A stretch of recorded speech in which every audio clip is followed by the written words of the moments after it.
Noong ako ay nasa serbisyo pa, kami ay pinadala sa Mindanao. Noong natapos na ang isang taong serbisyo, kami ay pinatawag sa Maynila ng aming Commander-in-Chief.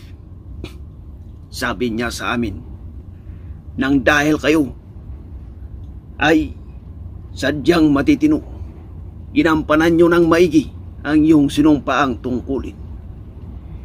Gagantimpalahan ko kayo sa pamamagitan ng pagsukat sa bahagi ng iyong mga katawan ng sentimetro.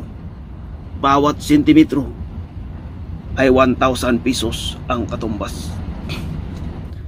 Sabi ng una kong kasama, sukatin mo ang dulo ng aking kaliwang daliri hanggang sa kanang daliri.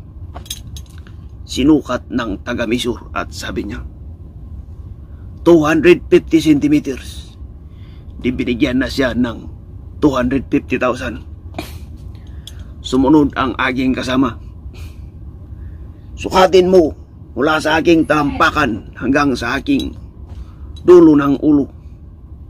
Sinukat ng taga-measure, sabi niya, 300 centimeters. Di binigyan na siya ng 300,000. Sumunod naman ako, tapos sabi ko, sukatin mo sa dulo ng aking batuta hanggang sa dulo ng aking itlog. Ngumiti ang taga-measure, sabi niya, sir, seryoso to, wala namang biruan. Di, seryoso yan, seryoso, sabi ko. Sure ba kayo, sir? Sure na sure, sabi ko. Nang binaba ko na ang aking pantalon,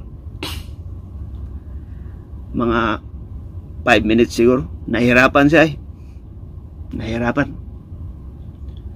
Tumayo siya, sabi niya, sir, ba't di ko mahanap ang itlog nyo? Nalimutan ko pala sa Mindanao.